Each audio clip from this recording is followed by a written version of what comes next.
Blog Talk Radio.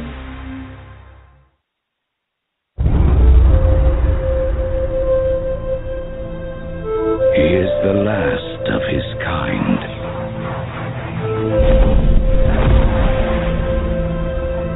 All that remains of a once powerful nation.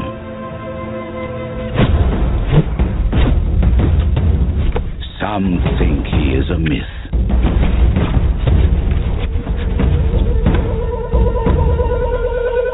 Some believe he is the chosen one,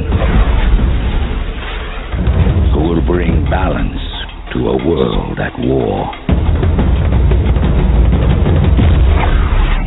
And some will stop at nothing to destroy him.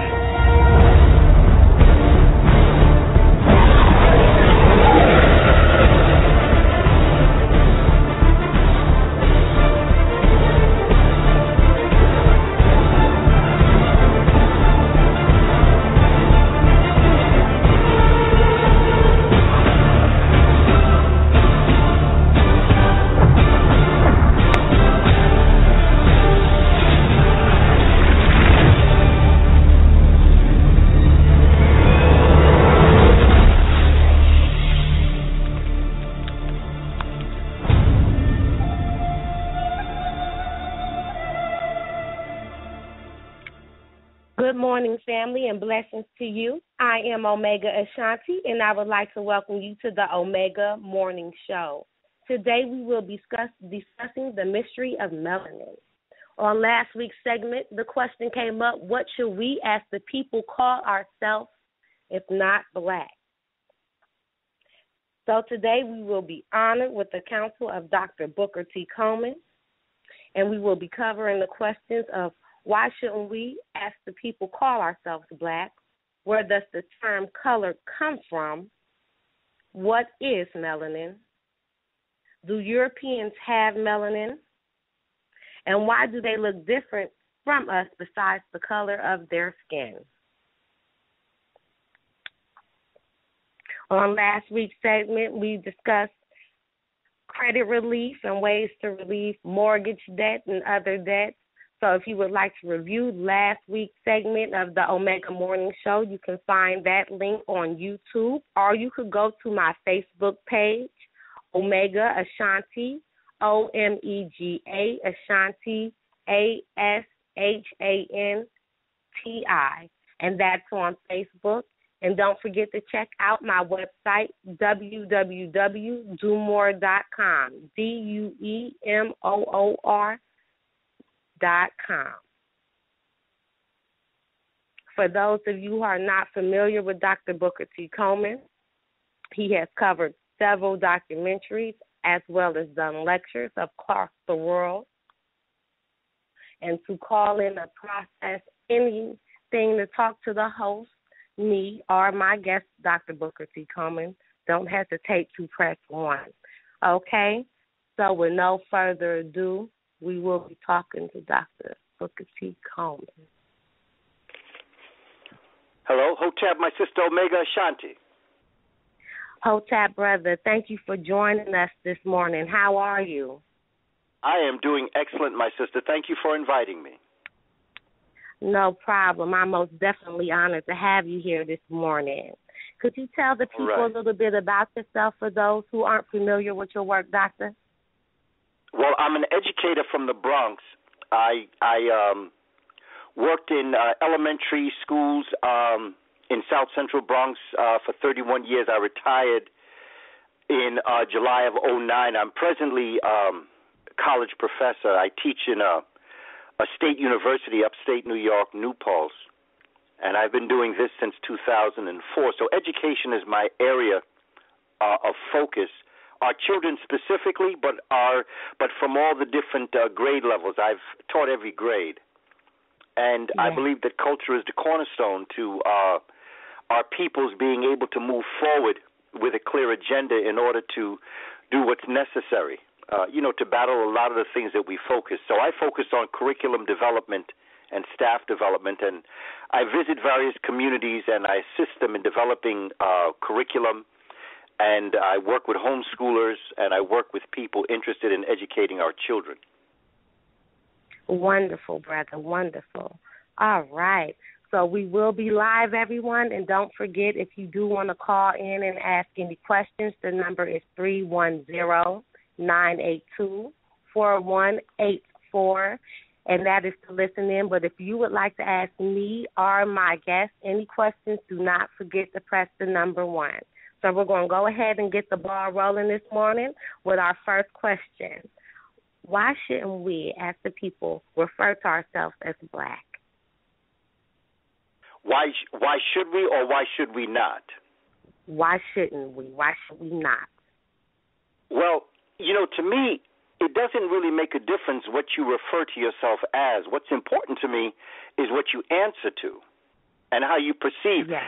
It appears to me that because of the conditions that we find ourselves in, we have a lot of different names for ourselves. And unfortunately, I find ourselves arguing sometimes over what we should call ourselves. And the bottom line is that when you look at the general description, is we are Africans in America. And sometimes it's not so much the label that you give yourself as much as it is your understanding of yourself, your culture, where your culture has been, and what you have to do. We spend too much of our time, I believe, discussing things that have no real significance to the most important things that we have to be focusing on. And so whatever we call ourselves, whether it is Black or Negro, or you could even use the word that we tend not to want to use, it doesn't make a difference to me what we call ourselves. What's important to me is understanding who you are. And we spend a lot of our time discussing this. And there are so many different names that we have for us, and it appears to me that we're the only people that have it, specifically continental Africans, continental United States Africans. Because even when you look at people who come from other parts of the world, in the Caribbean, they refer to themselves as that particular place from the Caribbean. People that come from the continent refer to themselves as the country they come from on the African continent. It appears that only continental Americans have a problem, and the reason why we have this challenge is because we are the only people in the United States who were stripped of our personhood, reduced to chattel, and made to live a life without a reference to where we come from. We literally are a people that don't necessarily have a country, so to speak. So as an African people, we have to embrace ourselves and understand that it doesn't make a difference what we call ourselves, because all of those are nothing but illusions anyway. Because even as a Jamaican, what is a Jamaican? What is a Dominican? What is a Puerto Rican? What are these labels that we give ourselves? Because before you were in Jamaica, who were you? Before you were in Puerto Rico, who were you? So you can identify with the geographic location you come from, but the real issue is where on the planet do you come from? Where in the cosmos do you come from? And that is why, to me, the study of cosmology and the study of the story of cosmic creations is so important, because once you go to cosmology, then everybody is the same. And it doesn't make a difference where you come from or where you're from on the planet. Because there's a universal term now that you have to use for yourself. Even included children who may not know who their parents are, may not know who their father is. When you get cosmic, your biological parents are the ones that brought you in, but they are not your cosmic parents. So therefore, you belong to a larger connection when you go to the cosmos. So that as a human family, we're so tripped up on certain things, it doesn't allow us to fulfill our divine destiny. And that's what we have to be focused on. What is our divine destiny? Okay. Highly noted, brother. With you saying that, another question came to mind. Do you feel like we should get our heritage traced back to see exactly where we came from? Well, right now I think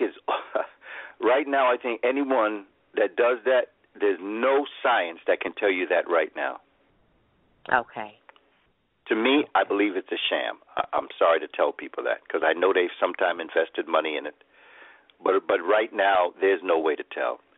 It feels good to think that you're from this place or that place, but right now, your DNA structure does not allow you.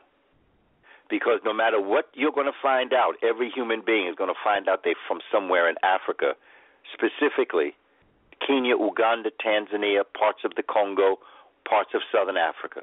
Just like this latest find coming up out of South Africa, they have found the lady, and they're finding new evidences of the original family, so that, you know, I don't tell people what to do, but I don't believe that science right now can literally trace your ancestry back. Not right now. Maybe one day, but right now. And again, you do as you please. I believe everybody do what they would like to do, but I believe that money could be well spent somewhere else right now. Okay. You could buy a decent library right now for what you might pay to trace your lineage back. And even if you do, what are you going to do at that point? Right. Excellent question. Okay. Well, we're going to move on. But you see, my sister, I want to be very clear because I'm not into telling people what they should and should not do. Because it's very important.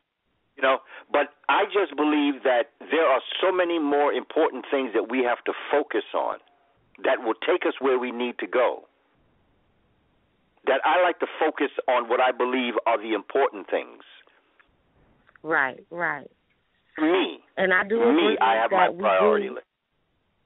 Right. And I do agree that we do use a lot of time debating on what we should call ourselves as the people, but with, you know, being enlightened with so much information and being told that you can find out where you came from and, you know, sending your DNA through the mail and things of that nature, giving your personal information over, you know, the Internet will always be a risk.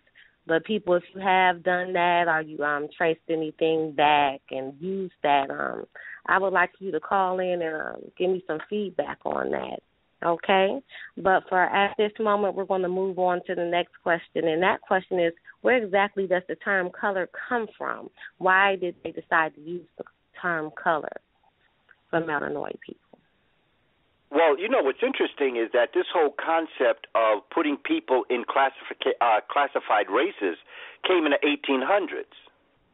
I think Blumenbach was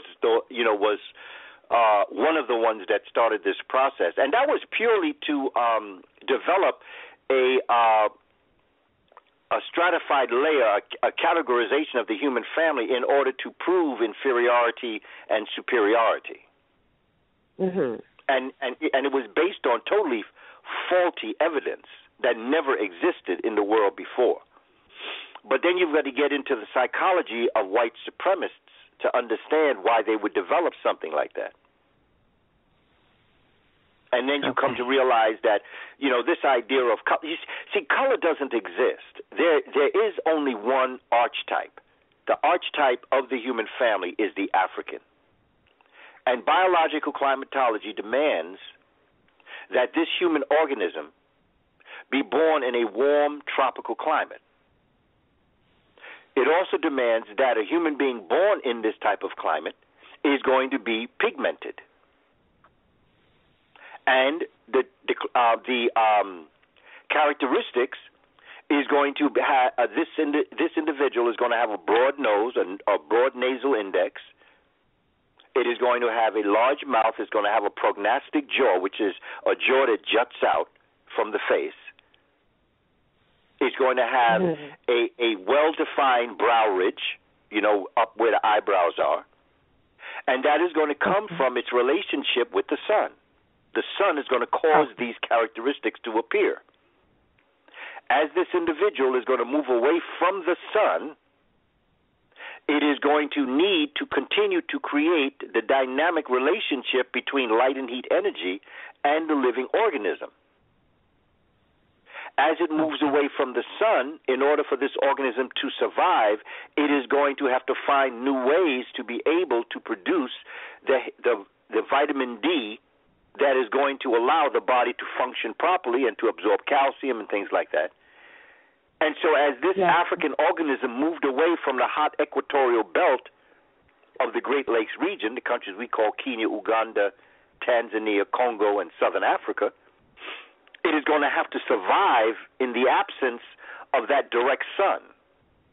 And it's going to alter its characteristics. When it gets into the northern climates, which is going to be up around the upper part of Ireland and England and Germany and Holland and Sweden and Norway, this organism being hit with what's called the worm ice age is going to have to adapt to its surroundings of the absence of the sun. And in order to do that, this organism is going to depigment itself in order to let the little bit of sunlight that come be able to be absorbed by the body. And that is going to create who we today call the beginnings of who we today call the Eurasian. The hair texture is going to change. The nose is going to change. The mouth is going to change because of the absence of the sun. And that seems like an answer to one of my prior questions. Why do they look different from us? And I do not mean to cut you off, brother, but it seems like someone is calling in here with a question. So we're going to get here to this caller. Good morning. Hello? Thank you for calling the Omega Morning Show. I'm glad to be here. This is Yona L. calling from Atlanta, Georgia. And good morning. How are you? I'm doing great. And how about you and everybody? I am excellent, my brother. Good morning to you. Yeah, and listening to your call and everything that the brother is saying, I agree with him 100%.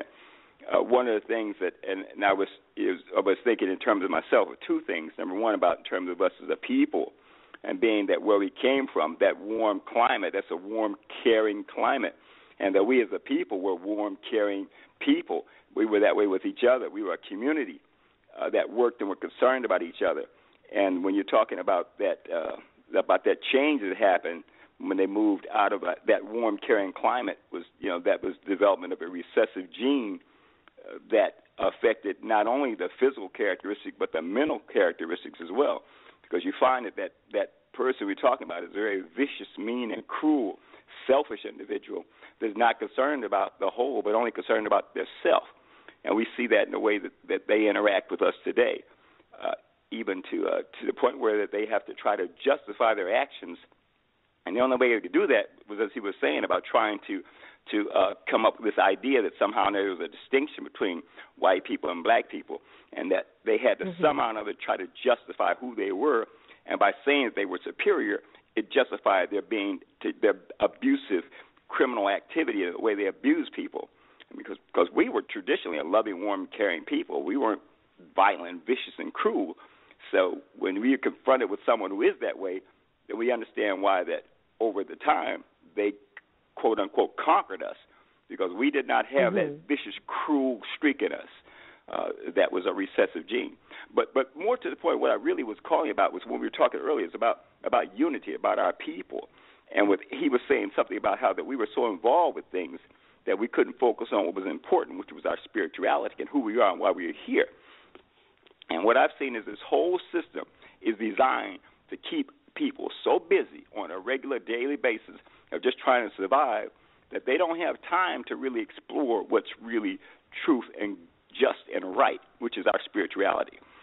You find people that they go to work, they come home, they're so tired, they want to just get out of that insanity. They sit down, they vegetate in front of a TV, and they lose what little intellect they have, or gradually over a period of time as they're programmed by the whole system to not seek out the truth.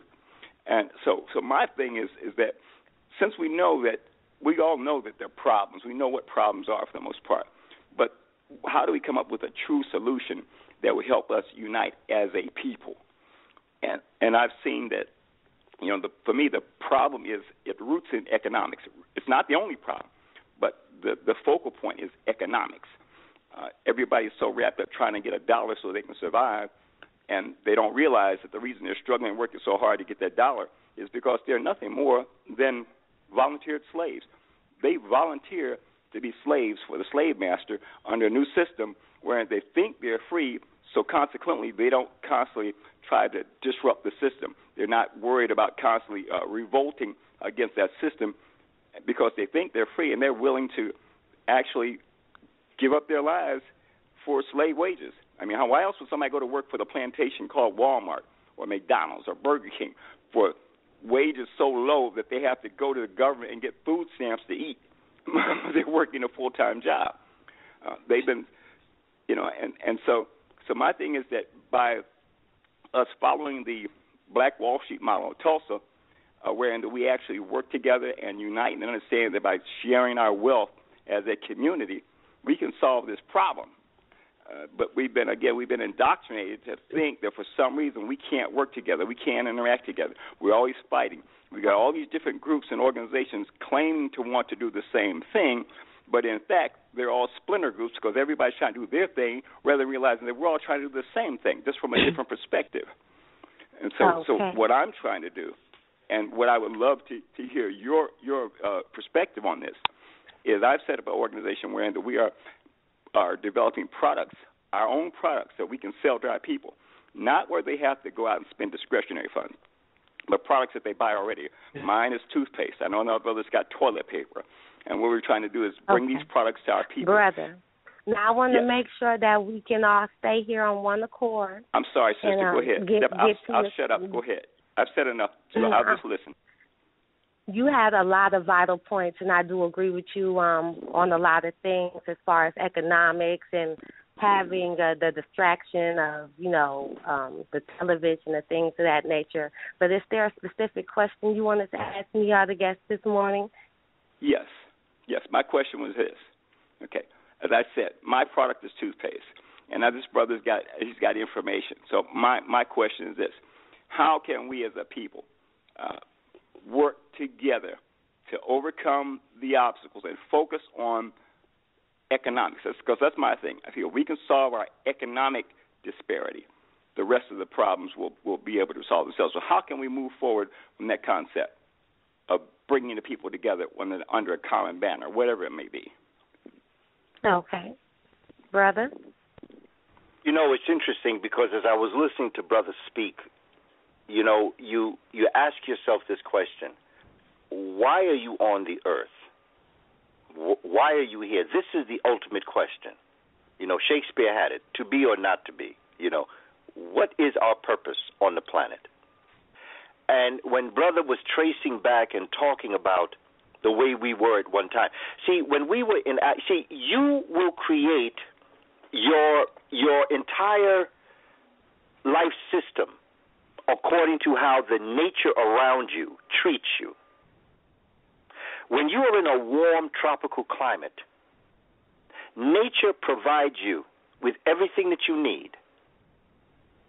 It provides you with your food and with your shelter, with your clothing. In fact, you don't need that much clothing, but you do have the options to make your clothing from all the different things in nature around you, from plant to animal life. You have the ability to clothe yourself. And therefore, if somebody was walking down the road in this tropical climate where everything is given to you by nature, you are on the road, you're traveling. You come to someone's farm and they're growing different foods and they're working, they're doing their thing. And you say, do you mind if I have some of the food, your mangoes or whatever it is that they grow on there? And the person, knowing that nature is going to resupply whatever they have, he is not covetous. She is not the type of person saying, no, you can't have any of this. Because in your mind, nature has taught you, look, I am going to give you whatever you need in great supply. So therefore, your attitude is take what you like. The person who wants the mango is not going to hoard mangoes all over their body because they know that down the road they're going to come upon someone else with other foods. So they're going to take what they need to eat at that moment. So the point I'm getting at is, as Brother was talking about the mindset, in a tropical climate where nature is giving and loving and constantly supplying you with things all around you, you don't have to hoard or covet things. You have a sharing attitude. So your mindset is one of sharing.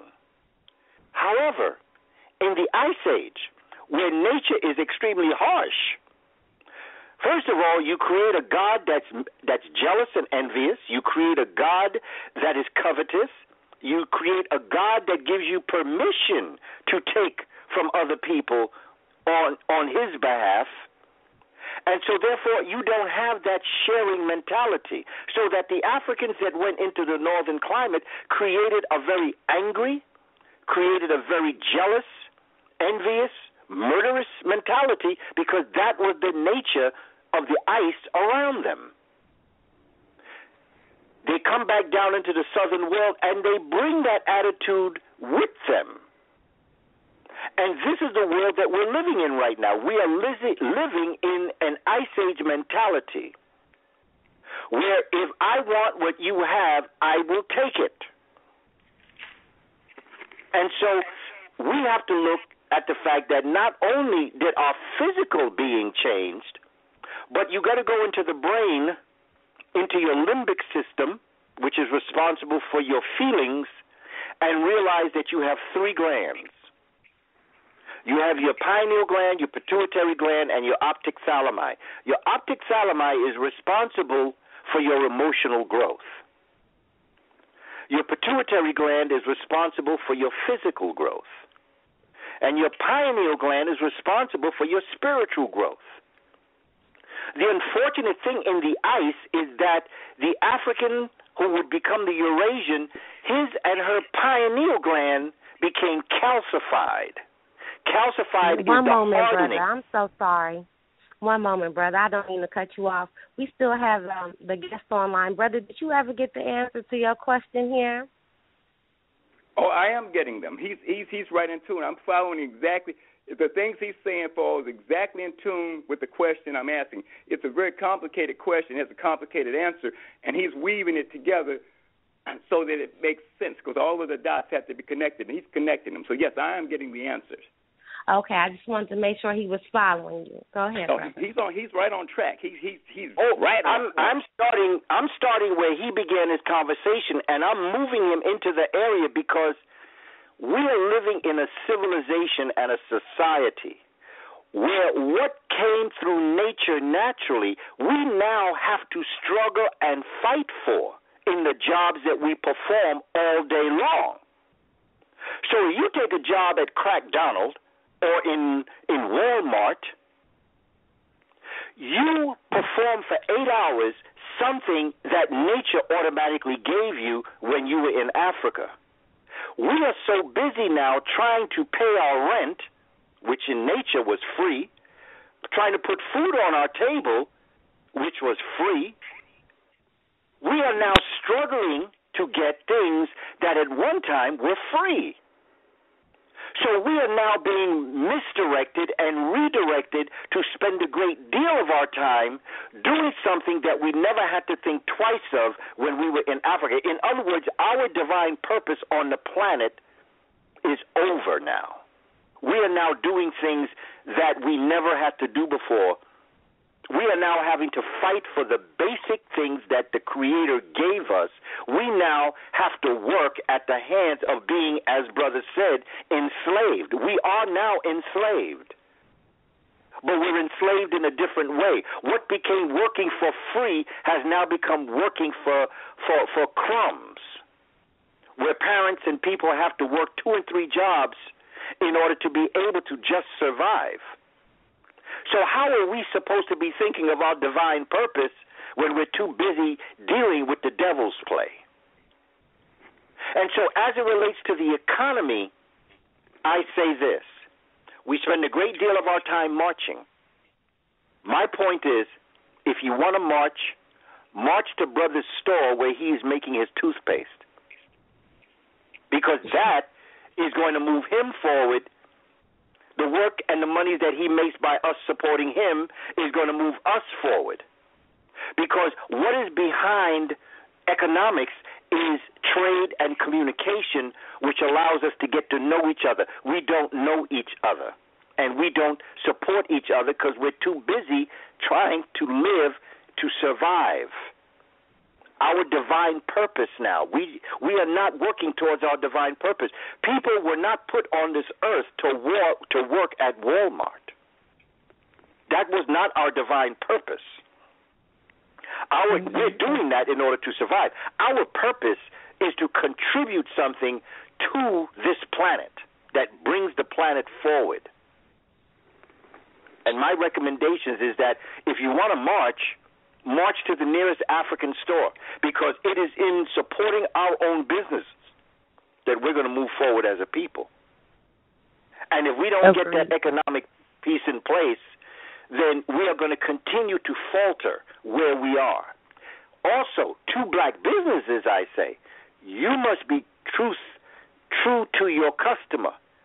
And the money that you make has to go back into the community in order to build the community to where it needs to be. We need to change the purpose of doing business, which is not to buy a bigger car, is not to buy more sneakers. It is to invest in the community to move the community forward.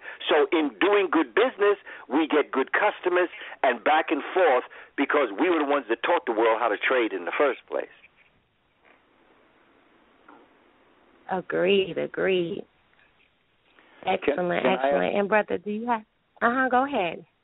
I was going to ask the brother if he would interested in exchanging contact information with me because see, what I'm working on right now is we're putting together an international network. I already have a skeleton network, and anytime I contact someone who is like-minded, I always want to contact with them because we have to build the inner court so that the other people can see based on how we interact in the inner court. We can be on that nation on a hill that they can look to and say, that's how we want to be. We want to be like those people. And so, my brother, you say you in Atlanta? Yes, I am. Have you touched base with the Black Business Network there? I've talked to them. I will tell you one of the reasons why I'm not particularly crazy about what they do. Their products and things a lot of them are discretionary purchases, and they are cost prohibitive for a lot of people. And see, I'm more focused on doing things, providing them with products that people they're mandatory purchases, things that we have to already buy anyway, and factoring them into the society so that a person doesn't have to do anything extra than they're ordinarily doing. Go ahead and buy your toothpaste from us, buy your insurance from us, buy your toilet paper, your paper towels from us, and then we recycle that money by instead of putting it in warehouses, we hire our people to deliver the products to your door so we can make it convenient for people because part of the problem is because they're so stressed out with living in the world, they don't have time to go over to where the black office or the black businesses is because by the time they get home, they're just devastated. So we want to take the profits we make and hire people who can't get hired anywhere else and let them deliver products to their person's door so it makes it extremely convenient for them to do business with us. And then, as you were saying earlier about the customer's always right, we let the customer know that if you ever have a question or problem, we don't want to dispute whatever it is. We're going to make it right. If we have to give you money back, we have to bring you a new product, whatever it is, we're going to keep you happy because we have to protect ourselves. And if we don't do that and make that customer stay with us, then they're going to go somewhere else. But yeah, it's interesting because business, from what I've researched in the African model, what we presented to the world as a business person or as someone who created a product, that spoke of who we were as a person. And as you're speaking in terms of your product, your toothpaste, that it was a reflection of you. And so, therefore, it was demanded of you to do good business because it reflected who you were. It wasn't about the money, so to speak, although that brought you to the next level. It was about the reflection of you in the product that you produced. So in taking pride of your product, you want to make sure that your customer is proud to be a customer of you. And you, as the product producer, want to make sure that your product is forever growing. And we have to change the model in our mind of trade and communication. And in offering products that the community needs, and in offering products that the community wants, you begin to develop a relationship. And so when we get into economics, it's not about making money, although money is a means. The end product is a reflection of your divine gift that you have been given. We know that the care of your teeth, the care of your mouth, has a lot to do with how your body is going to function. Because sometimes the most dangerous things that impact the body come through your mouth. And so, therefore, your product, which is a toothpaste that would keep your teeth and your mouth clean, is very important to the health of the individual. And so, therefore, we have to look at our business differently. We're looking at business from a money perspective, and that is a Western paradigm.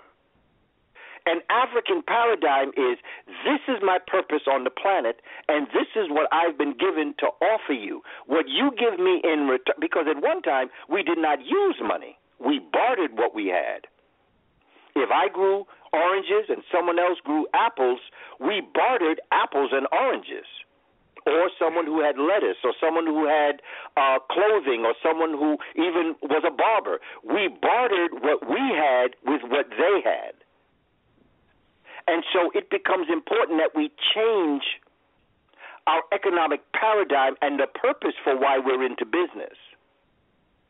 And if we did that, we would then be able to start and to fuel this dynamic relationship that once existed on our planet.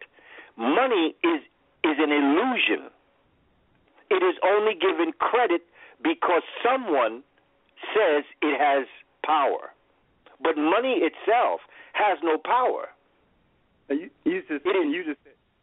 just going to say, you said something incredible. I had. I'm sorry, brother. I don't mean to interrupt you. I'm so sorry, brother, but we do have another caller calling in who's been waiting here for a moment. But I'm going to give you my contact information before we leave the program, my brother. I'll give my email address. All right, thank you. Okay, brother. Keep on keeping on. I'm still Thank here. you so much for calling. I'm on mute, but I'll be here. All right, and we're going to move on to the next caller here. Good morning. Thank you for calling the Omega Morning Show.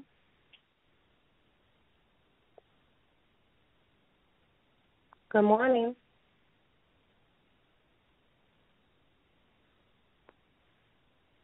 We might be having technical difficulties with each caller.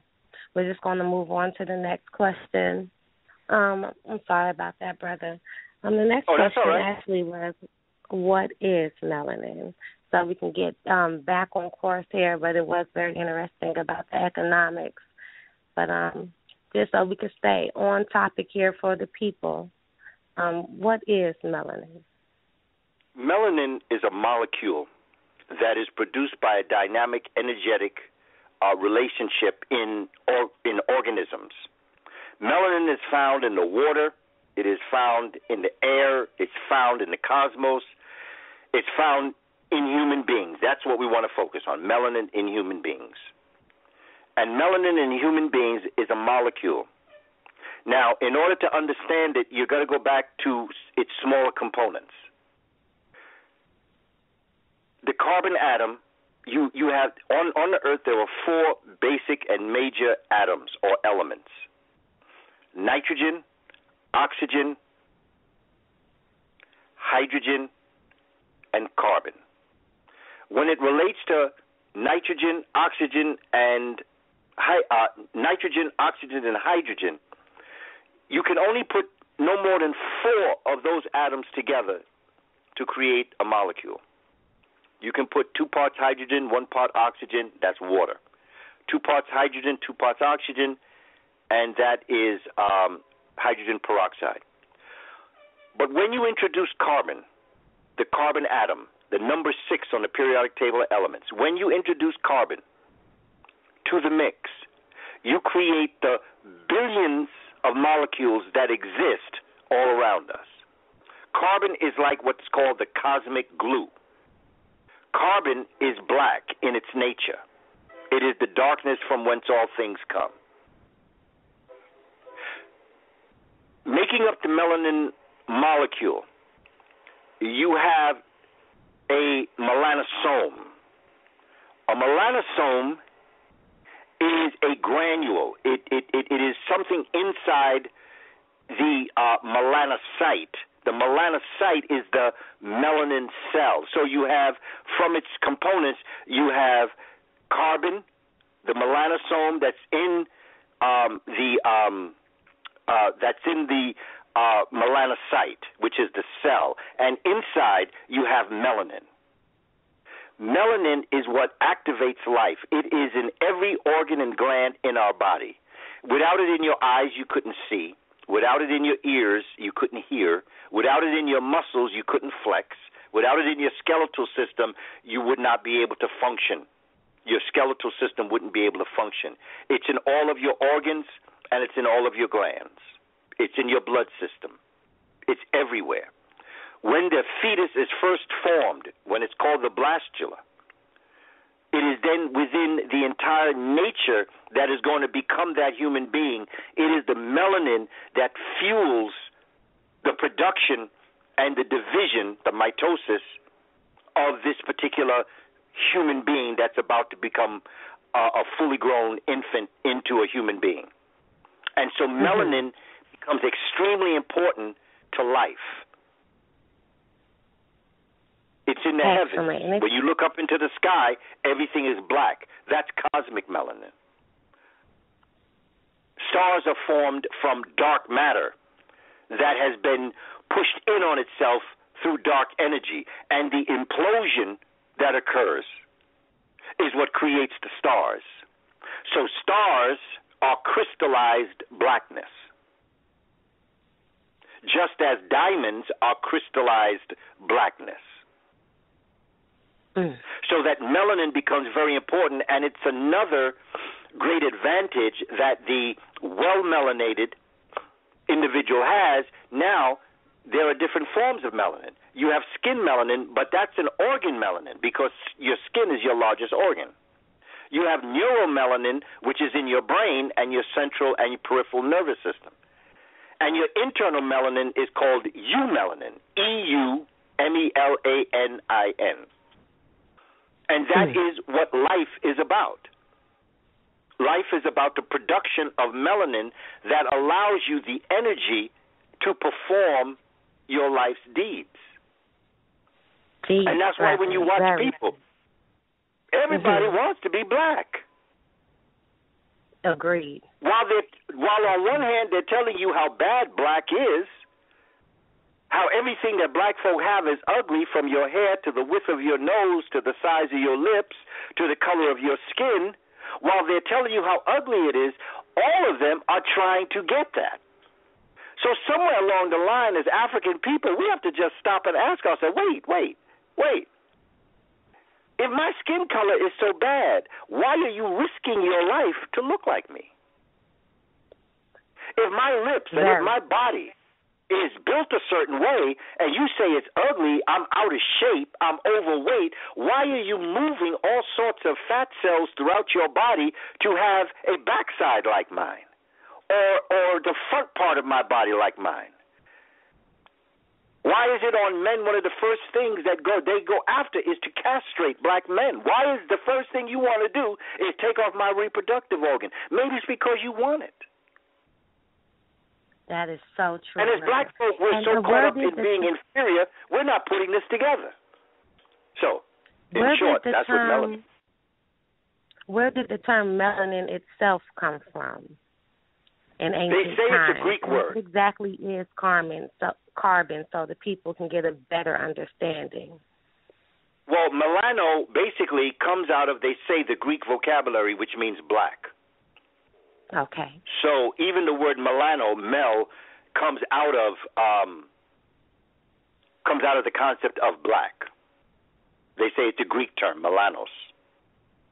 Okay. Carbon is an atom.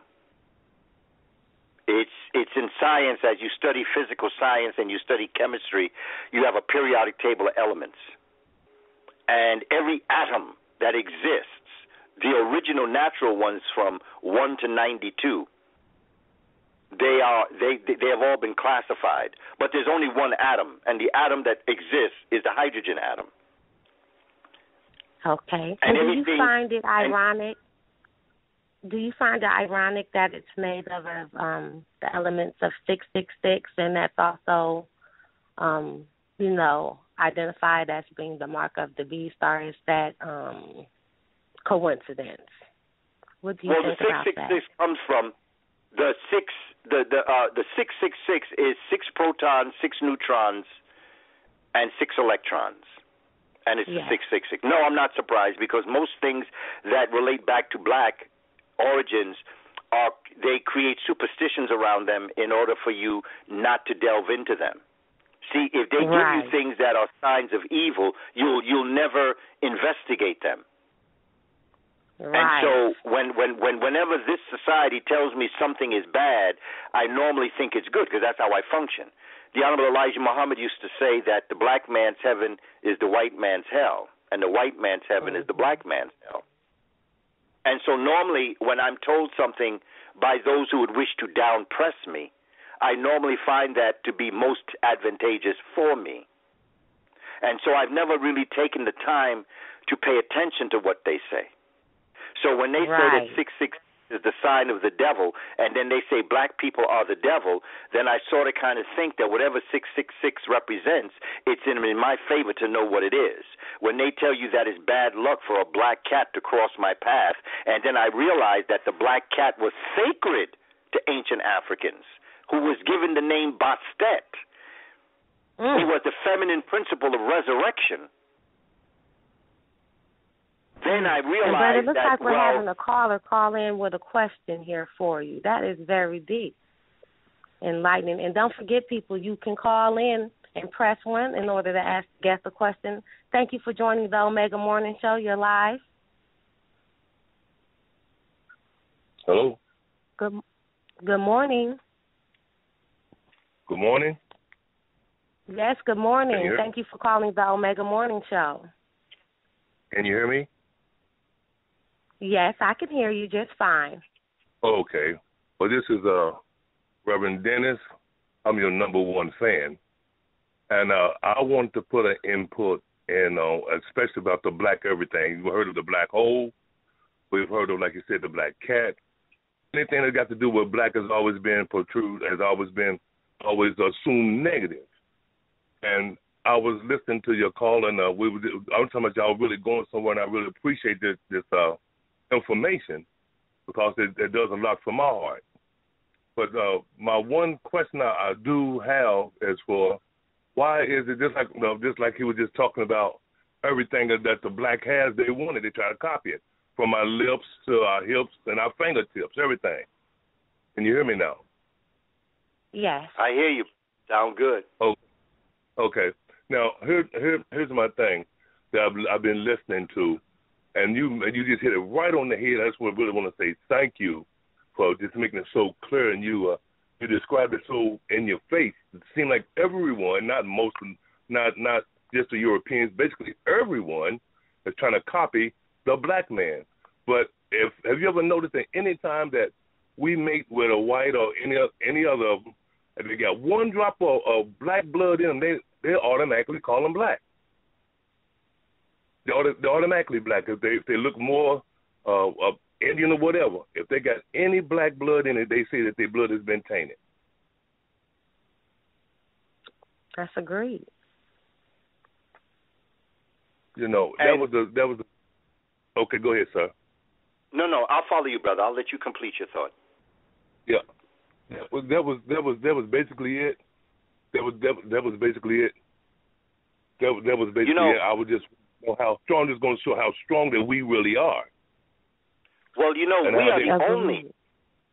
See, as a human family, when we study the human organism, and when we put aside the emotions of white supremacy and all the horrible things that we've experienced as a human family over time, we come to realize that there is only one race on the planet.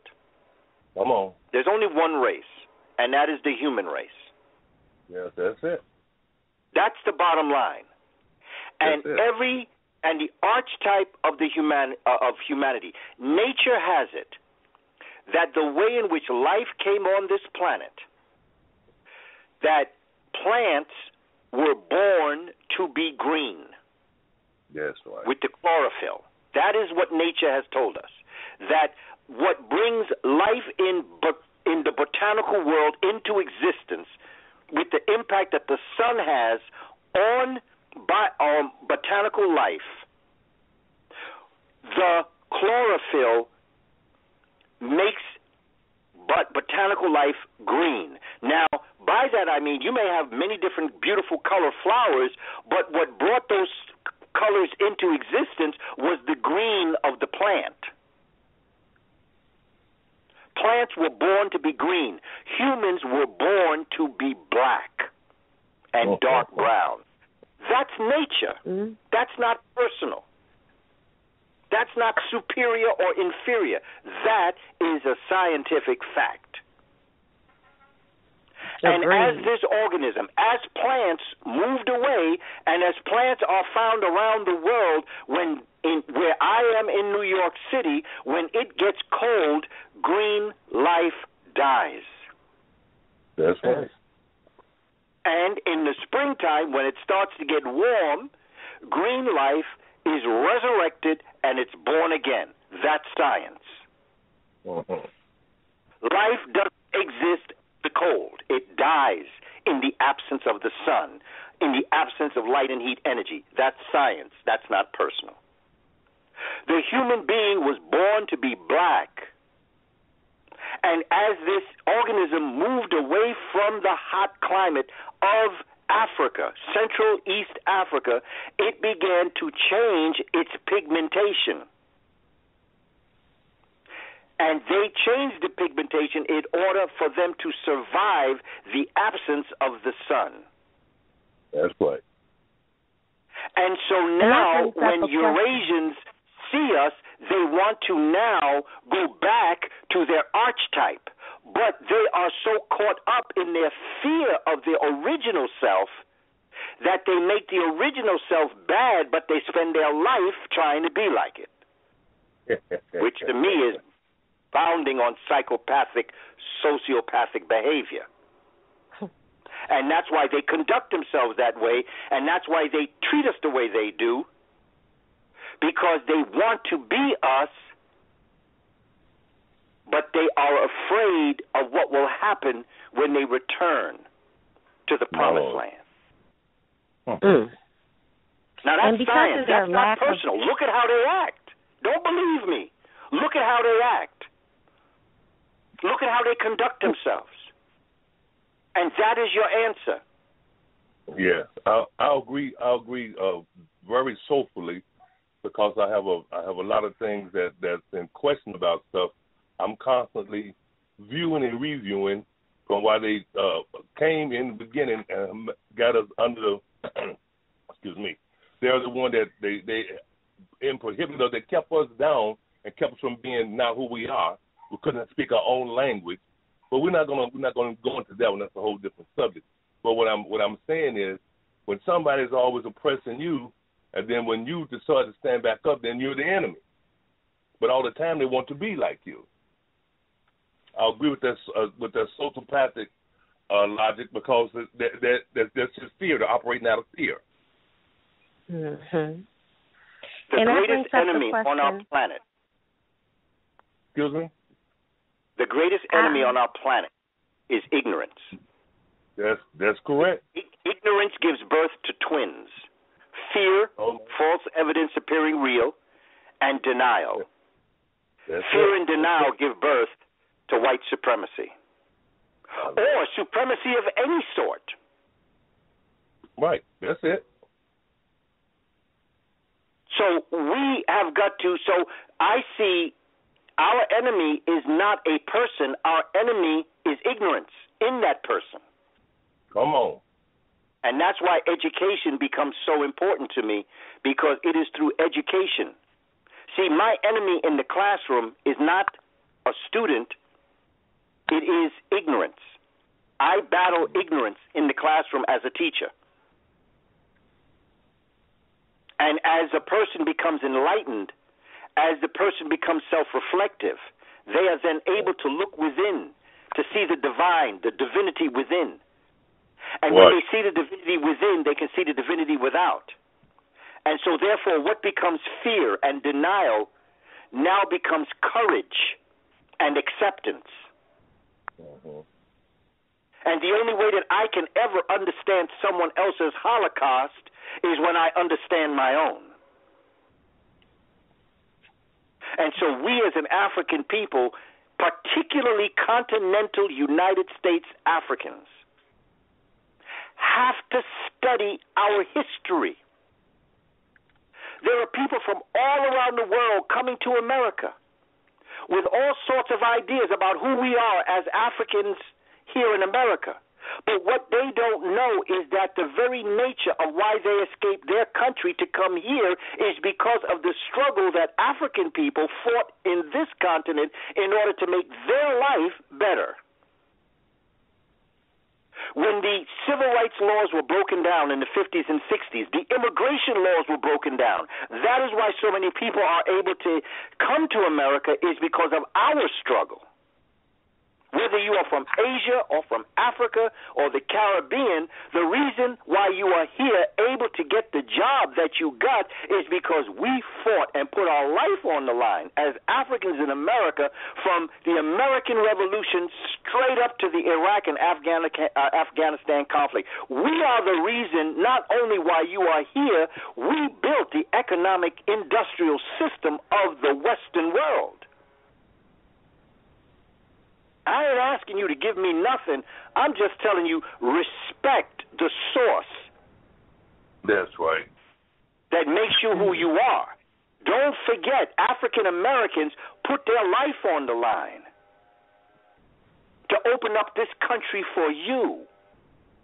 You're not here because they like you. You're here because you're escaping conditions in your country where you can't better yourself. So therefore, you come here. But what allowed you to come here was our struggle. Respect that.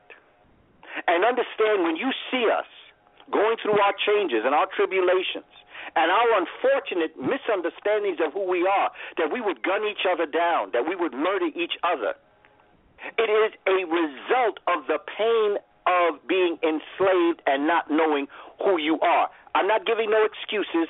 I'm just citing a reason. You don't know what African Americans have been through. You weren't here then.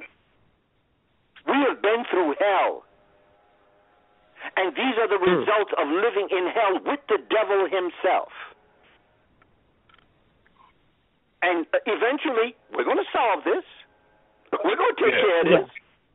We're going to reach out to our Bloods and to our Crips.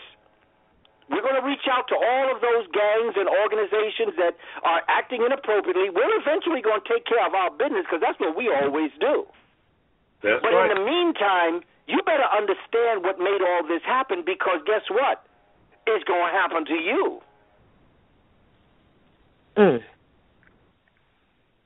I thank you so very much, and it's been a pleasure conversating with you. You're very enlightening, and I praise your intelligence as well as your passion. And I thank you again, Queen Ashanti, for listening to me, and may God continue to bless you and do more. Hotep to you, brother. Thank you for all that you do. Okay. And thank you for calling in this morning. You're all right. welcome. In 5 minutes, we'll be going to a commercial. We're just going to keep the segment moving. I heard you say at the beginning of the program that everything in life starts with melanin. And I was just wondering, real quick, what exactly makes us superior? Because we know that we have melanin, and Europeans do as well. But what defects or what do they lack because of their lack of melanin? Their challenge is the production of melanin, particularly in the skin. Blackness captures, when Reverend earlier spoke about black holes are cosmic entities that draw and capture everything in its environment, and it pulls it into the whole. Well, black folk, in our pores are like black holes. When the light and heat energy in the sunlight shines on us, our darkness draws and captures that light and heat energy. And you have 5 layers in your skin. You have 2 basic areas of your skin. You have an epidermis, and then under you have the dermis. Epidermis is your top layer. You have 5 layers. Stratum is the layer. It means layer, stratum. You have a stratum corneum, stratum luciderm, stratum granulosum, stratum spinosa, stratum basale. See, this is why I say to us as a people, we have to study. Because what I'm talking about right now is science. And it's important that we study science and math and all the different... We created those subjects. And our great African scientists were in laboratories before Europeans ever existed, studying this information. Right. Is that where they get chemistry from? Well, chemistry comes from what we call Egypt, Al-Kemet. We called it Kemet. Right. When Africans went into Europe, the Moors went into Europe 710 to 1492. They brought this science of the laboratory into Europe, and in Europe it was called Al-Kemet. And Al-Kemet now has become chemistry. Are the Moors and the Egyptians the same people? They are from the same base, but they're not necessarily the same people. The Africans of Inner Africa that traveled into what we today call Egypt also traveled west. And so waves of scientists traveled throughout Africa for thousands of years. So in a sense, the Egyptians or the Kemites and the Moors come from the same solid group, the bigger group that's known as the Gadamantes in history. They're known as the Gadamantes. Mm-hmm. And the Gadamantes are Africans that are going to move north from Inner Africa after born in this Great Lakes region. These same Gadamantes are then going north. They're going to travel west. And they're going to continue this flow of human movement so that all the information that is traveling even to Senegal is going to come via all of these African priests and priestesses that are sharing this information in the laboratory. They eventually are going to go into Spain and Portugal with this information, and they are going to set up shop from 710 to 1492 AD. That's another thing we don't learn in our history class, that Africans actually brought Europeans out of their dark ages to the point where we call this the Renaissance, the rebirth. And the rebirth of Europe was because the midwife and the mid-husband, the mother and father of this rebirth, of this child, of Da Vinci and Galileo and Copernicus, was African people. That's our history. I mean, we did this. Yes. And I tell people, don't believe me. I'm not here to make you believe me. I am simply here to make you think. Yes. And wasn't that why I'd like those that are listening to contact. I'm sorry, say that again? Yes. I said it's most definitely proof in what you're saying. Isn't that why the original Statue of Liberty was sent here over to the States to honor what we have done for their civilization? Well, they had no civilization, but for what we have done for them. Well, the original Statue of Liberty was meant to be an African woman. You know, when you look at the builders, you know, Rabelais was a French abolitionist who in 1865 was in a dinner party. And Bartholdi, who liked to build big things, he was a builder, engineer, and they decided that they wanted to honor the freeing of African people.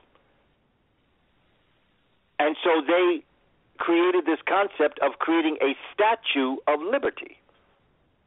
And this was the original model, and if you don't believe that, go to France and look in Paris, and you'll see one of the Statues of Liberty that it was meant to be. And it's of a black person, black women, to be exact. And so this history is here, but they just don't put it in the books to teach the children. And then when you talk about it, they call you a racist.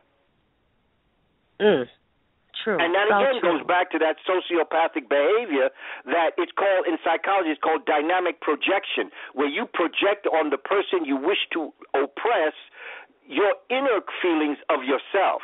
So now I'm a racist because I want to study my history. And they're caught up believing that if I love myself, I would have to hate Europeans, because Europeans know that they set the paradigm up in order for them to love themselves, they have to hate black people. And that's just not how black folk function. We don't think like that.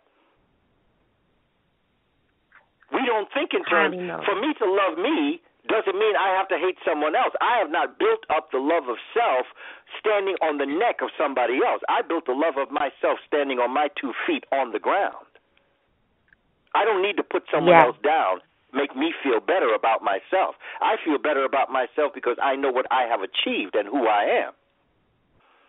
And as an African people, we have to start thinking on that level and move beyond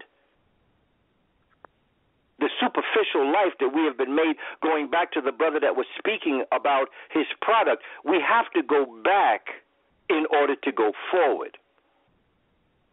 Yes. For everyone who is just now tuning in, we are live here on the Omega Morning Show. If you would like to call in and ask any questions, don't forget to press 1. We will be going through a commercial shortly here. Speaking on the economics, we're touching bases on that and how we should support black businesses, but we're mainly focusing on melanin. But it's very important that we support one another.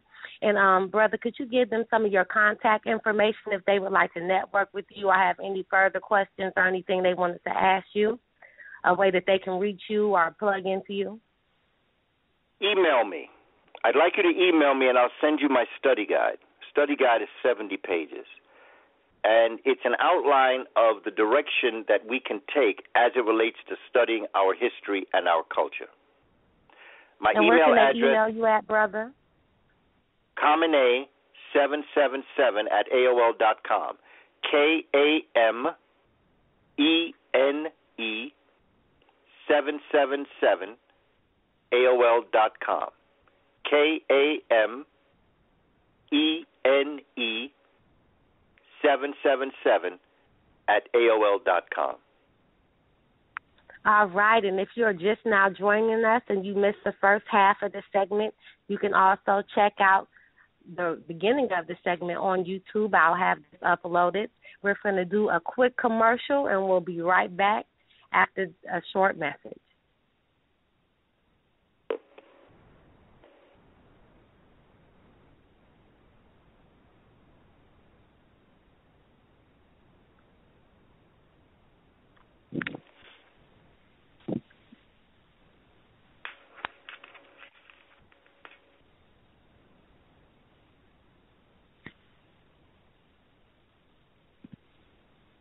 How do you become homeless?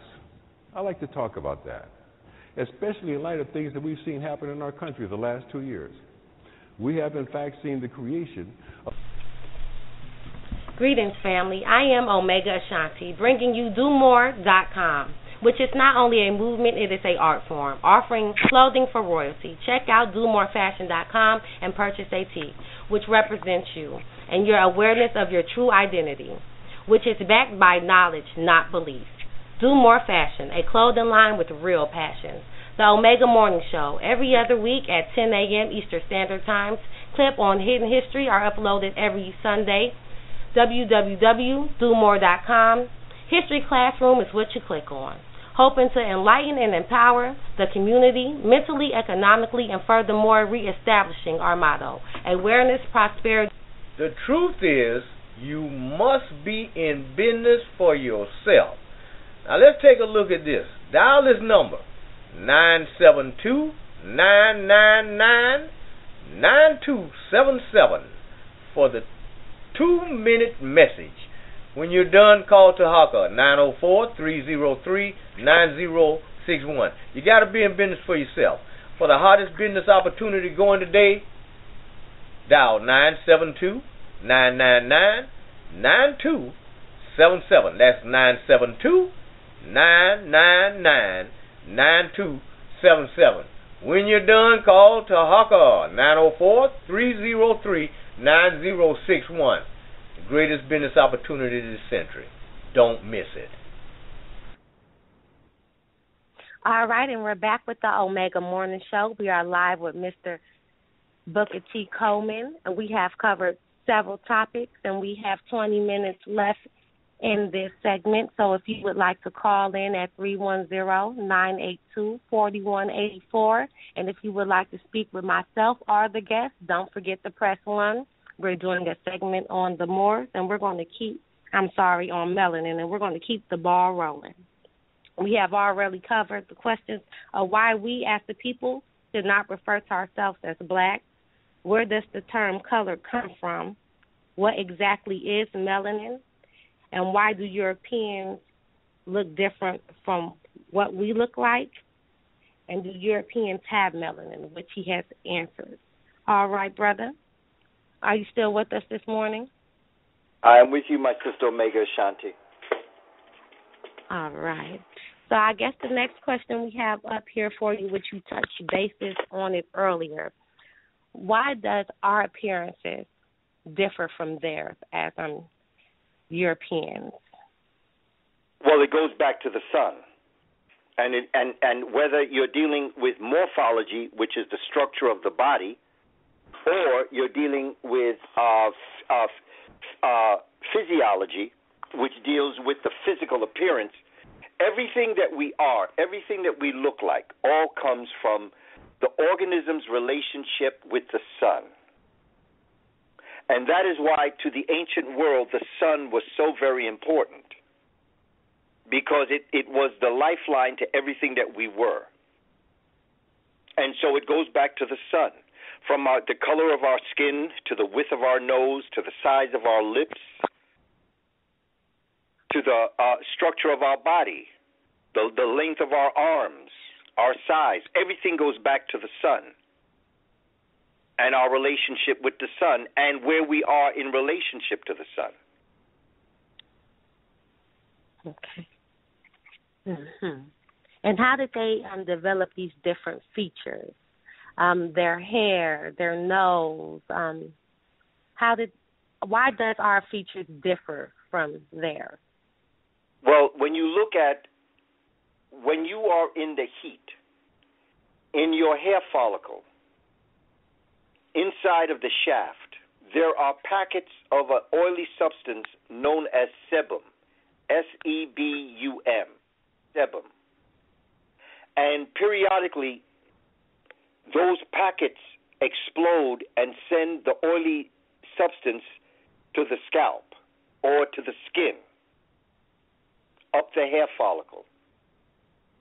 It bathes the skin, and the relationship of the heat of the sun to the sebum create a kink in the hair. And all I ask is for all of us, we realize that in the hot weather, our hair is curlier than in the winter. So that the sebum protects the scalp from the harmful rays of the sun, and the heat kinks the hair. It makes it form an elliptical shape, which is what we call kinky or nappy hair. Yes. As we moved away from the sun, there was no more of a need to protect the scalp. So the sebum attached itself to the hair follicle, and that's what made the hair become straight. It weighed down on the hair and made the hair straight. So the Eurasian hair is straight because the sebum no longer was needed to protect the scalp and didn't cook, so to speak, on the scalp. in the heat of the sun.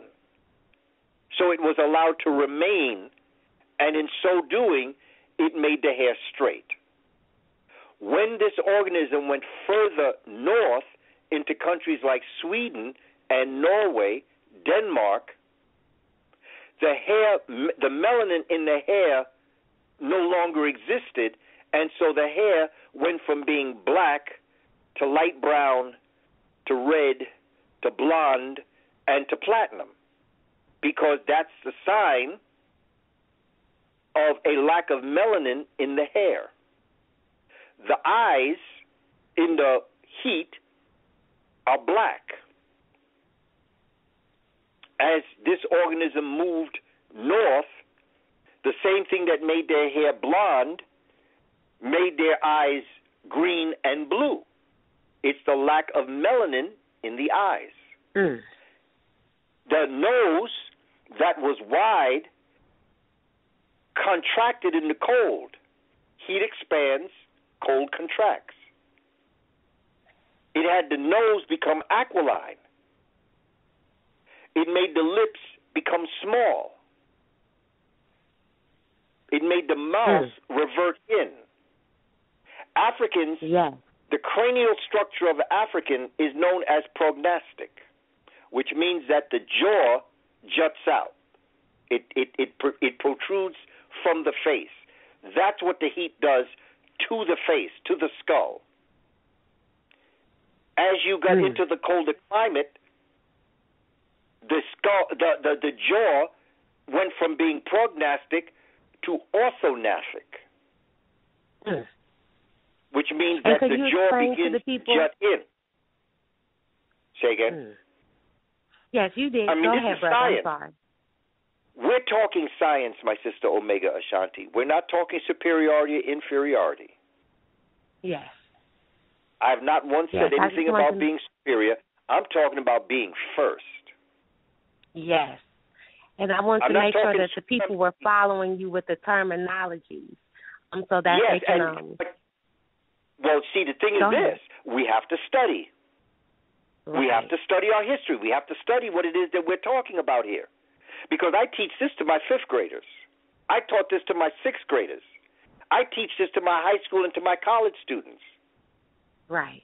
So that if our family who's listening to this program, if these are terms they've never heard before, that is the detriment to the educational system that doesn't teach us. But why are people who suffer from recessivity going to teach you of your dominance? Right. African people can create every people that exists, but a Chinese person cannot create an African, but an African can create a Chinese person. Agreed. And before we went on break, we spoke on racism. I'm sorry, brother. And before we went on break, we spoke on racism. I wanted to get more in depth with that. Can you explain to the people, because a lot of people like you say, oh, well, you know, not to get off topic, slavery's over. A lot of people like to say, well, racism doesn't exist. Could you explain to them exactly what is racism? Because how can they know that it's over if they don't know what it is? Well, you know what's interesting? Let's approach it from a scientific perspective. Okay. And that is that all humans, there is only one race on the planet. And that race is the African race. That's the only race on the planet.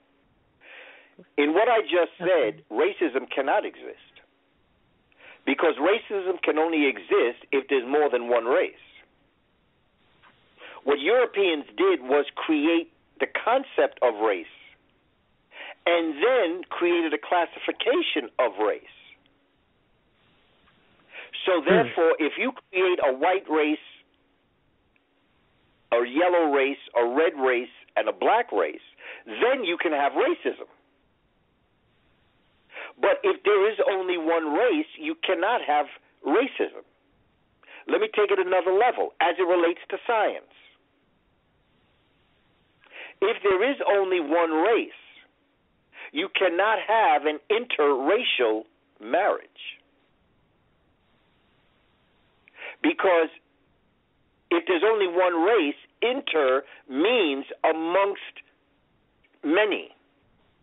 You can have an intraracial marriage, but you cannot have an interracial marriage. So I bring this up not to confuse, but to show you how confusing Europeans are. Because they have created an illusion that we have bought into. And if someone creates an illusion and you buy into it, their illusion becomes your reality. So racism as a word doesn't exist. White supremacy, white domination exists. But racism from a scientific perspective doesn't exist. But white supremacy or depigmentation supremacy exists. And that is saying that the closer you are to being depigmented, the closer you are to blue eyes, the closer you are to blonde hair, the closer you are to being supreme over the others who do not have those characteristics. Yes, yes. And we have 2 callers calling in, so I'm going to go ahead and get live with them. Good morning. How you doing? Good morning, My name and thank you for calling the Omega Morning Show.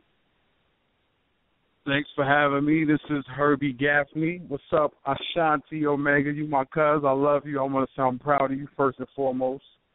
And I've been listening. How are you? I'm blessed, sis. You already know. I've been tuned in since the beginning, man. You're a positive brother. And my question is, since you're on the topic of racism, is it safe to say that if it's only one race, if you can't have racism with more than one race, is it safe to say now times in 2015 does modern slavery exist? Modern day slavery, like now times is slavery existing in 2015? Now, let's step back for a moment and examine slavery. Because first, the word slave, according to J.A. Rogers, comes from Europe. It's a European word. Slave, the first slaves were the Yugoslavians and the Czechoslovakians. Slav is a European term. Slave came out of them being the first to be enslaved. Now, the concept of African slavery didn't exist. Africans didn't have slaves. Africans may have had servants, but they didn't have slaves. The European form of what we call slavery, or to be enslaved, is unique to the world. It never existed before, because the enslavement, according to the European doctrine, became an institution and a law. Prior to European enslavement, slavery, or the enslavement of another human being, was never a law. It was a social condition.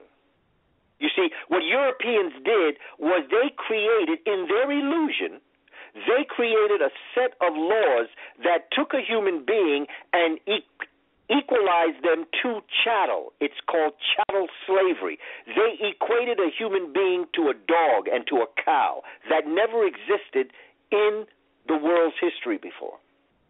Exactly. I just was concerned, man, because, like, nowadays, like, I'm from New Jersey. I grew up in Jersey City, New Jersey, migrated to Indiana, and Indiana was like the base home of the KKK. You know what I mean? So I was just curious to know, is it really, really a such thing as modern day slavery? I hear people walking around lost, I'm a slave, I work for this person, work for that person. They must be lost in their mind to feel that way, because I don't. I'm an entrepreneur, young black man. I'm gifted.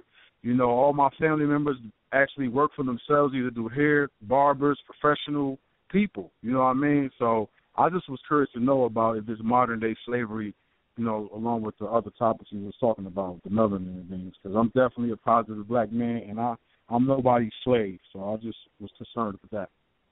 Well, you know, brother, being enslaved is a mental thing. Right. A slave exists in the mind. There were people who were enslaved on the plantations of America and never were a slave. They were prisoners, held against their will. True. Slavery is a mental thing. Because we got people right now who are slaves in the mind.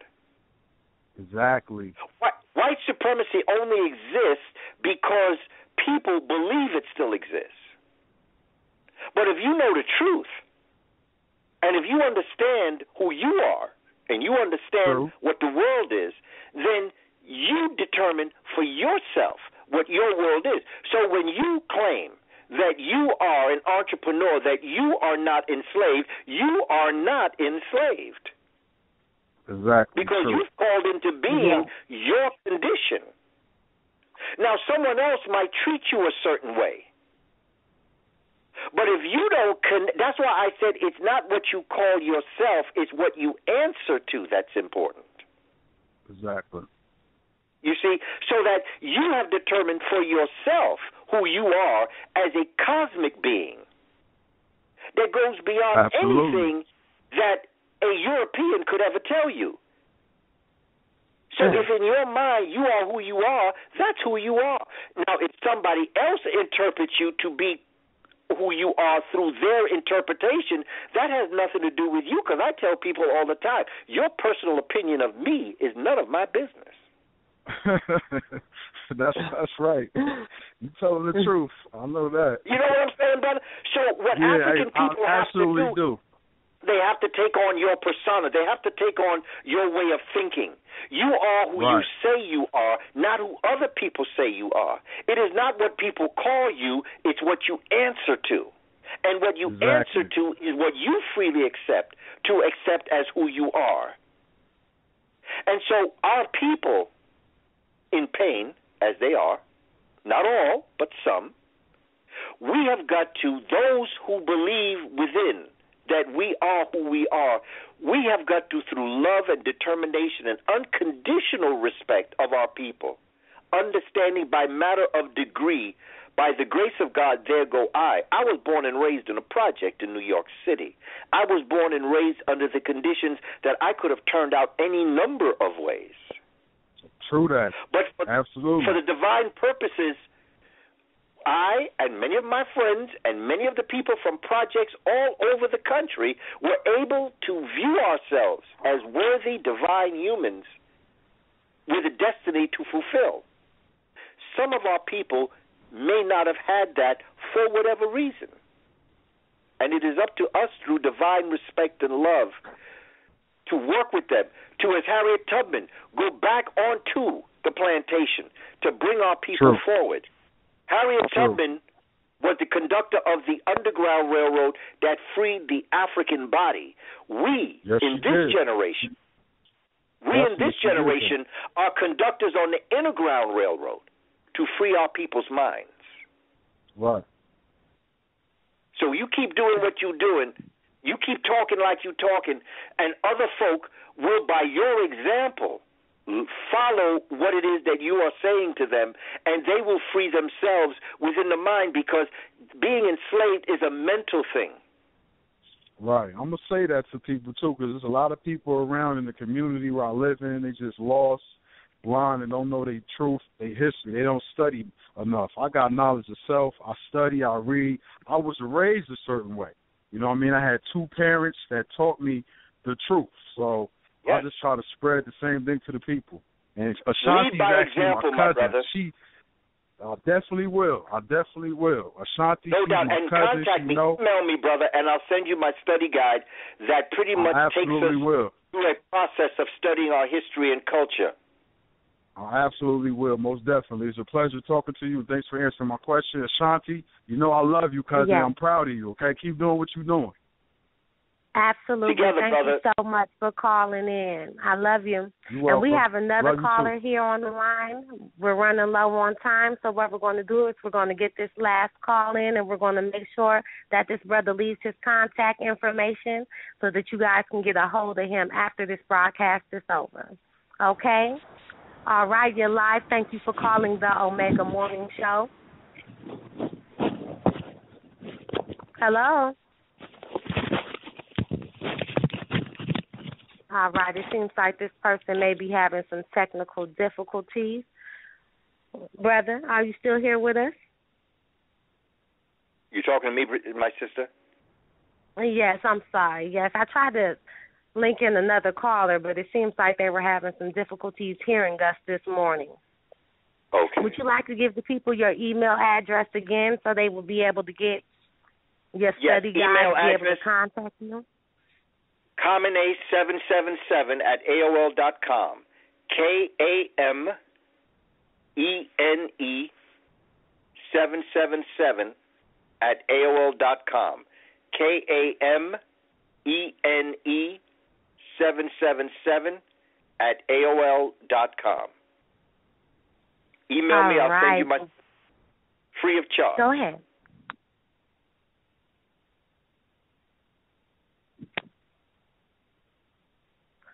All right. Well, that concludes our show for today. We covered the segment on melanin. We had Dr. Booker T. Coleman here with us this morning. I hope that everyone had their calls in. If you did miss anything, you can check out this episode on YouTube at the Omega Morning Show. We do appreciate everything and everyone for tuning in this morning. And thank you so much. I was very honored to have you here with us this morning, brother. No doubt. It is my pleasure, my honor, my sister Omega. Ashanti, I wish you the best in the future, and I look forward to the future. And to the family, just keep on keeping on, because it ain't over till we win. Amen to that. All right, thank you. Okay. And you guys tune in. Greetings, family. I am Omega Ashanti, bringing you DoMore.com, which is not only a movement, it is an art form, offering clothing for royalty. Check out DoMoreFashion.com and purchase a tee, which represents you and your awareness of your true identity, which is backed by knowledge, not belief. Do More Fashion, a clothing line with real passion. The Omega Morning Show, every other week at 10 a.m. Eastern Standard Time. Clip on Hidden History are uploaded every Sunday. www.domore.com. History Classroom is what you click on. Hoping to enlighten and empower the community mentally, economically, and furthermore reestablishing our motto, awareness, prosperity, and unity.